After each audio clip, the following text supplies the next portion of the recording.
पर तीनों सीटें तो तीनों ही दोनों पार्टी में से नहीं जीत पाएंगे, एक सीटें उन्हें हारेगी। नवगढ़ देखिए, मैं बता दूं कि वहां से इस बार बीजेपी आएगी जरूर। नामांकन भर दिए थे, नामांकन फॉर्म खरीद दिए थे, उसके बाद में जो स्थिति बनी थी थोड़ी संशय थी। तो ईसा साहू को टिकट देना कहीं ना कहीं मुझे उसके बेटे के मृत्यु के ऊपर राजनीति किया गया है, जो कि गलत है। इस वक्त हम बेमेतरा के कलेक्ट्रेट कार्यालय के जस्ट सामने खड़े हैं और हमारे साथ में जिले के वरिष्ठ युवा और भी बहुत से पत्रकार साथी मौजूद हैं। हम उनसे जानेंगे कि जिले की स्थिति क्या है। सबसे पहले योगेश भैया आपसे जानेंगे, जिले के 3 विधानसभा है, कैसे देखते हैं यहाँ का समीकरण, किस तरह से होगा राजनीति? देखिए 3 विधानसभा जिसमें से एक आरक्षित है जो नवागढ़ है और 2 अनारक्षित सीट है, लेकिन वर्तमान स्थिति अगर बात करें तो थोड़ी सी समीकरण बदली हुई है। बेहतर अगर बात करें, बेहतर में भारतीय जनता पार्टी ने काफी लंबे समय के बाद पिछड़ा वर्ग के पास तो एक उम्मीद जागी है और पिछड़ा वर्ग को उन्होंने भरोसा जताया है, दिवस को एक उम्मीदवार के रूप में उतारा है। और कांग्रेस से अगर हम बात करें तो युवा विधायक है जिनको फिर से एक बार विश्वास किया है। तो दोनों के बीच में दोनों युवा है, दोनों ऊर्जावान है, तो कहीं न कहीं। और सबसे अच्छी महत्वपूर्ण बात यह है बेमेतरा विधानसभा की तासीर रही है 92 से। हम देख रहे हैं बेमेतरा विधानसभा जो है परिवर्तनशील है, मतलब 1 to 1 एक बार मौका देती है। तो लड़ाई काफी अच्छा है, युवा है, दोनों के बीच फौज है, दोनों के बीच मुद्दे हैं कहने के। और साजा जो है कांग्रेस का काफी कद्दावर नेता है, काफी लंबे समय से राज करते आ रहे हैं, लेकिन बीजेपी हमेशा से इस बात को मलाल रही है इस सीट में कब कब्जा किया जाए। 2014 में उन्होंने लाभचंद ने इसको भेजा, लेकिन उसके बड़ी 2000 में 13-14 में तो वो जो चुनाव हुआ बीजेपी उसमें जीतने में कामयाब हुई, लेकिन उसको फिर से वापस नहीं बचा पाई। तो कहीं न कहीं बीजेपी के लिए अभी भी चुनौती बना हुआ है साझा में। और नवागढ़ की अगर बात करें तो काफी वरिष्ठ मंत्री के भेद चुनौती को भेजा और वहां पर दयाल दास चुनाव जीते और उसको हरा करके गुरदयाल ने चुनाव जीता था, लेकिन अब की बार टिकट बदल रही है। तो कहीं न कहीं काफी रोमांचक मुकाबला है वहां पर गुरु और चेला के बीच में।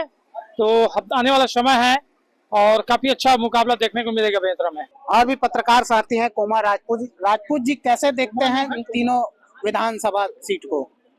देखिए बेमेतरा में भाजपा और कांग्रेस के बीच में इस बार सीधे तौर पर लड़ाई हो रही है। मुझे ऐसा लग रहा था कि भाजपा ने जो प्रत्याशियों का चयन किया है उसमें कहीं न कहीं थोड़ी सी दिक्कत हो गई है, पर जिस हिसाब से भाजपा के जो बड़े नेता उसको मैनेजमेंट करने में लगे हुए हैं, तो उससे मुझे एक तरफ लग रहा है कि उसके फैसले जो काफी सही है। साझा में कुछ दिक्कत भाजपा को जरूर हो सकता है, पर बेमेतरा और नवागढ़ में उसकी जीत मुझे लगभग तय दिखाई दे रही है। तो क्या लगता है इस बार कांग्रेस जीतेंगे या भाजपा? मुझे लगता है 2-1 की स्थिति हो सकती है, और चाहे वो भाजपा की तरफ जाए कांग्रेस के जाए, पर तीनों सीटें तो तीनों ही दोनों पार्टी में से नहीं जीत पाएंगे, एक सीटें उन्हें हारेगी। साझा में एक कहावत चल रहा है, सत्य ईश्वर है, ईश्वर ही सत्य, इसको क्या कहेंगे? देखिए भाजपा ने जिसे प्रत्याशी बनाया है उसे एंटरटेनमेंट के हिसाब से तो काफी अच्छा है, पर चुनाव जीतने की स्थिति मुझे नहीं लग रहा है कि उसकी है करके। और मंत्री रविंद्र चौबे को इस बार वॉकओवर की जैसी स्थिति दे दी गई है, तो चुनाव मुझे लगता है कि वहां से रविंद्र चौबे जीत जाएंगे जी। हमारे साथ में और भी सुजीत शर्मा जी हैं। सर, खासकर यहाँ सबसे हाई प्रोफाइल सीट माना जाता है साझा विधानसभा। साझा विधानसभा की स्थिति कैसे देखते हैं अपना नजरिया? देखिए, स्पष्ट बात है कि साझा विधानसभा जैसा लोग चाह रहे थे कि यहाँ पर एक इमोशनल कार्ड खेला गया है। इमोशनल कार्ड छत्तीसगढ़ में तो इमोशनल कार्ड फिलहाल लागू नहीं हो सकता मॉडल यहाँ पर, क्योंकि अगर ऐसा होता इमोशनल कार्ड तो फिर विजय शर्मा जी कवर्धा है, वहाँ से फिर वहाँ भी स्थिति खराब नजर आ रही है। बेमेतरा की बात करें, खास करके अपन बेमेतरा जिले में साझा की बात करें, साझा कह रहे हैं, वहाँ नहीं लगता कि भाजपा उस पर टक्कर दे पाएगी, क्योंकि ये सिर्फ एक एंटरटेनमेंट, जैसे हमारे साथी ने कहा कि एंटरटेनमेंट, उसे उपयोग के लिए भाजपा कर रही है और टिकट दी है और उसे मंच पर उपयोग किया जा रहा है। एक ओबीसी कार्ड खेला गया है, उसी का उपयोग किया जा रहा है जी। और एक नवागढ़ विधानसभा है। नवागढ़ देखिए, मैं बता दूं कि वहां से इस बार बीजेपी आएगी जरूर। दयाल दास जी वहां से 15 साल से लगे हैं। एक बहुत कहावत है, कल हम लोग दौरे पर गए हुए थे, तो जिस समाज से गुरुजी आते हैं उस समाज के ने कहा था कि वो रणछोड़ दास हैं। उनका कहना था कि वो रन छोड़कर चले जाते हैं। जब लोगों की आवश्यकता होती है, 5 साल जब उनकी आवश्यकता होगी है, एक लोगों का कहना था कि दयाल दास तो हमारे घर के सामने रहते हैं, गुरु जी से मिलने क्या रायपुर जाएंगे। तो स्थिति वहाँ है, वहाँ जैसे इसने कहा कि 3-2, 3-1, 2-1, 2-1 की स्थिति बनी रहेगी यहाँ। हमारे साथ में और भी हैं राहुल साहू जी। आप नवागढ़ विधानसभा को काफी करीब से जानते हैं। देखिए नवागढ़ विधानसभा में बीजेपी ने जो प्रत्याशी उतारा है, पूर्व मंत्री है 3 बार के, 6वीं बार उनको टिकट दिया गया है। तो कहीं ना कहीं मजबूत कड़ी है और मजबूत के साथ वो लगे हुए भी है। कांग्रेस भी लगभग, अगर आप पिछले रिकॉर्ड 2018 में देखेंगे तो 33,000 से कांग्रेस चुनाव जो है वो जीते हुए थे। और बीजेपी भी मजबूत है, ऐसा नहीं है कि बीजेपी मजबूत नहीं है। अब देखने वाली ये बात होगी कि सरकार का जिस तरीके से घोषणा पत्र जो आया था जो 18 में, इस बार क्या घोषणा आ रहा है 2000, और बीजेपी की क्या घोषणा पत्र आ रहा है, ये भी मायने रखते हैं इस चीजों के लिए। और मैं आपको बता दूं कि बेमेतरा में जिस तरीके से बीजेपी ने दीपेश साहू को उतारा है, तो और जो बगावत है कि शूर जो दिख रहे थे, जैसे योगेश तिवारी भी फॉर्म नामांकन भर दिए थे, नामांकन फॉर्म खरीद दिए थे, उसके बाद में जो स्थिति बनी थी थोड़ी संशय थी, लेकिन अब वो समर्थन दे दिया है तो कहीं ना कहीं डैमेज कंट्रोल हुआ है। तो बीजेपी को इससे फायदा होते दिख रहा है बेमेतरा में। लेकिन आशीष छाबड़ा जो कांग्रेस से है वो भी बहुत मजबूत है, मजबूती के साथ में है। 26-27 हजार से 2018 में चुनाव जीते थे, तो चुनाव में किसी को भी कम नहीं आंकना चाहिए, ये मेरा आकलन है। कहीं न कहीं जो 3 विधानसभा सीट में है, इसमें से जो है 2-1 का रेशो बना रहे हैं। हमारे साथ में महिला पत्रकार भी हैं।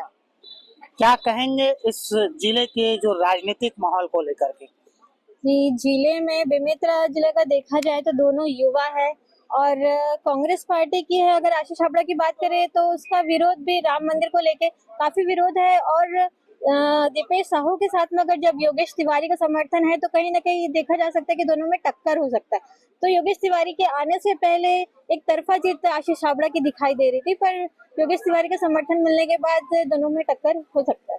तो कहा यह भी चाहता है कि एक तरफ जो आशीष छाबड़ा है, साम दाम दंड भेद सारे चीज में पारंगत है, दूसरा जो है युवा चेहरा है, उसको राजनीतिक अनुभव कम है, तो इसको कैसे देखेंगे? देखा जाए तो ये पिछड़ा वर्ग एरिया है बेमेतरा जिला जो है, और साहू बाहुल्य क्षेत्र है, तो हो सकता है कि इस मुद्दे को लेके या इस बात को लेके दीपेश साहू की जीत हो सकती है।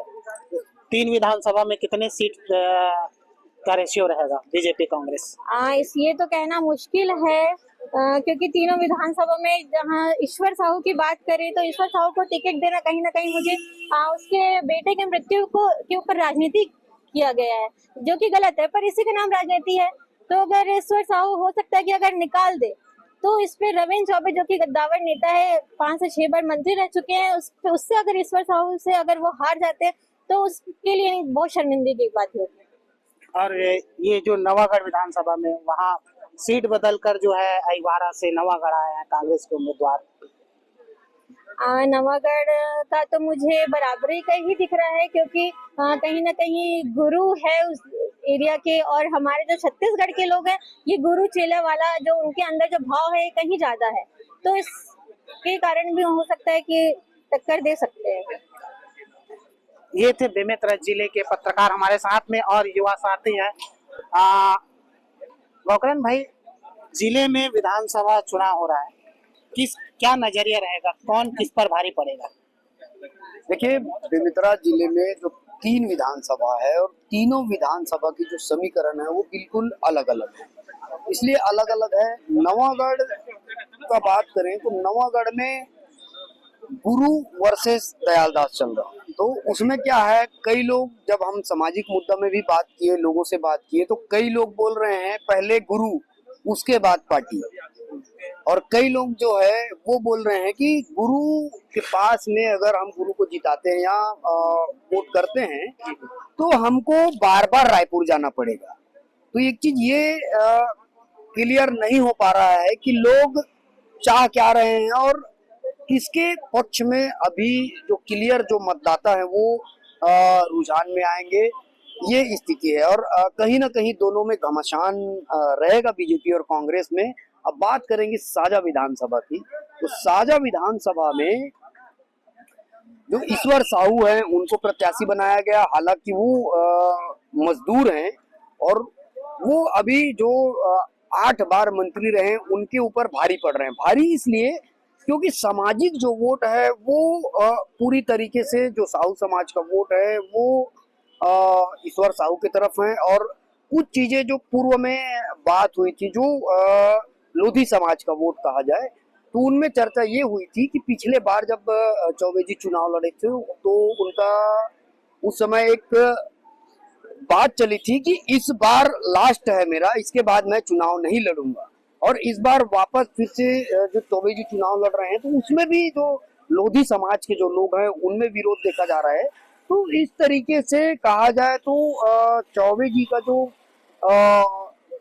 रुझान है, लोगों का जो रुझान है चौबे जी की तरफ बहुत कम है। और बात एक और महत्वपूर्ण बात करते हैं, जब कृषि मंत्री थे तो उस समय सबसे ज्यादा कहीं ट्रैक्टर की जो किसानों को जो छूट 50% छूट में जो ट्रैक्टर बटा है उसमें लोग नाराजगी हैं। जैसे एक ग्राम पंचायत ने 4 से 5 लोग आवेदन किए हैं, मिला उसमें से एक किसान को। तो ऐसे बहुत से किसान और बहुत से गांव हैं जिसमें विरोध किए हैं। तो इस वजह से हो सकता है कि दोनों में घमासान हो, लेकिन चौबे जी को काफी नुकसान होते नजर आ रहा है। ये थे बेमेतरा के पत्रकार, जिनका जो रेशियो में अगर देखा जाए तो 3 विधानसभा में 2-1 की स्थिति बन है। अब ये तो परिणाम आने के बाद ही पता चलेगा कौन किस पर भारी है।